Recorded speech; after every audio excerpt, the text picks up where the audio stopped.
सोचिए, कुरुक्षेत्र का मैदान, चारों तरफ अपनी ही सेना, अपने ही लोग, और बीच में खड़े हैं अर्जुन, पूरी तरह से कंफ्यूज्ड।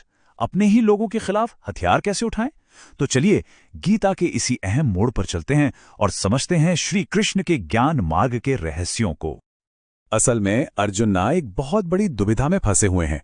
एक तरफ है उनका कर्तव्य, एक क्षत्रिय होने का धर्म जो उन्हें लड़ने के लिए कह रहा है, और दूसरी तरफ है करुणा, अपने दादा, अपने गुरु, अपने भाइयों के लिए प्यार, जिनके खिलाफ उन्हें लड़ना है। कर्तव्य और करुणा के बीच ये एक महायुद्ध चल रहा है उनके मन में। और इसी कश्मकश में वो अपने सारथी और दोस्त श्री कृष्ण की तरफ मुड़ते हैं और पूछते हैं, हे केशव, कभी आप ज्ञान को बड़ा बताते हैं, कभी कर्म को। मैं तो भ्रमित हो गया हूं। मेरे लिए जो एक सही रास्ता है वो बताइए। आखिर मैं करूं तो क्या करूं? और जानते हैं, यही वो सवाल है जिस पर हमारी आज की पूरी चर्चा टिकी है। तो चलिए इस गुत्थी को सुलझाते हैं। श्री कृष्ण अब अर्जुन के इस कंफ्यूजन को दूर करने के लिए उनके सामने दो रास्ते रखते हैं। एक है ज्ञान का मार्ग और दूसरा है कर्म का मार्ग। अब देखते हैं कि कृष्ण इस दुविधा का हल कैसे निकालते हैं। सबसे पहले कृष्ण बात करते हैं ज्ञान योग की। वो कहते हैं, अर्जुन, हाँ, ज्ञान योग एक बहुत ही ऊंचा मार्ग है, इसमें कोई शक नहीं। लेकिन यहां एक लेकिन है। वो एक बहुत जरूरी शर्त रखते हैं। ये रास्ता हर किसी के लिए नहीं है। ये सिर्फ उनके लिए है जिन्होंने अपने मन पर, अपनी इंद्रियों पर पूरी तरह से काबू पा लिया हो।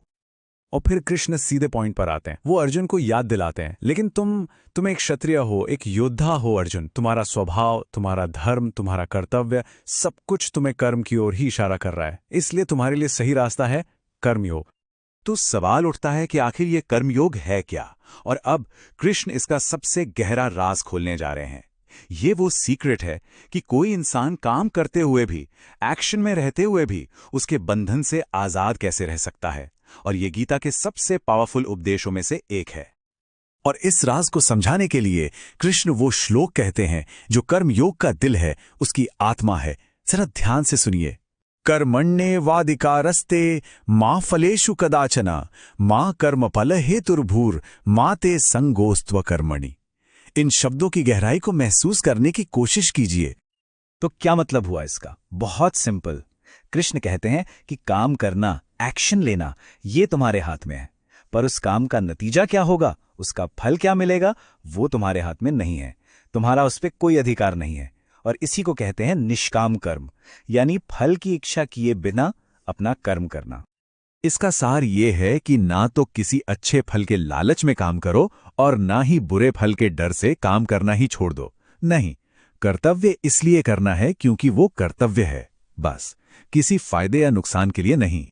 लेकिन यहां एक कंफ्यूजन हो सकता है। एक तरफ ज्ञान जिसमें मन को शांत करना है, दूसरी तरफ कर्म जिसमें एक्शन लेना है। ये दोनों तो एकदम अलग अलग लगते हैं ना, है ना? तो फिर ये दोनों रास्ते आपस में जुड़ते कैसे हैं? इनका कनेक्शन क्या है? कृष्णा इसका भी एक बहुत खूबसूरत जवाब देते हैं। देखिए, कृष्ण एक पूरा प्रोसेस समझाते हैं। वो कहते हैं कि जब कोई इंसान बिना अहंकार के, बिना मैं कर रहा हूं वाली फीलिंग के अपना काम करता है, तो धीरे धीरे उसका मन साफ होने लगता है। इच्छाएं, मोह माया, ये सब कम हो जाती हैं। और जब मन इन बंधनों से आजाद और शुद्ध हो जाता है ना, तब ज्ञान की रोशनी अपने आप अंदर से जल उठती है। यानी सही तरह से किया गया कर्म ही ज्ञान का दरवाजा खोलता है। और बात सिर्फ यहीं खत्म नहीं होती। कृष्ण कहते हैं, अर्जुन, ये सिर्फ तुम्हारी पर्सनल ग्रोथ की बात नहीं है।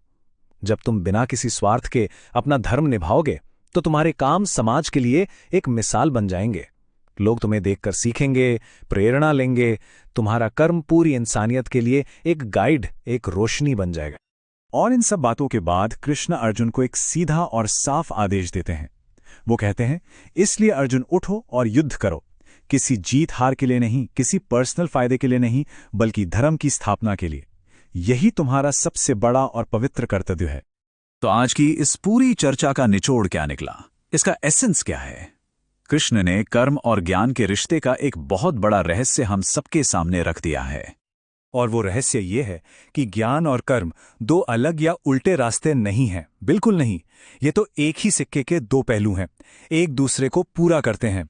सही कर्म से मन साफ होता है, जिससे सच्चा ज्ञान मिलता है, और सच्चा ज्ञान हमेशा सही कर्म करने के लिए ही गाइड करता है। तो कृष्ण ने अर्जुन के लिए कर्म का रास्ता तो एकदम साफ कर दिया, लेकिन कहानी अभी खत्म नहीं हुई। अब अर्जुन के मन में एक और भी गहरा सवाल उठता है।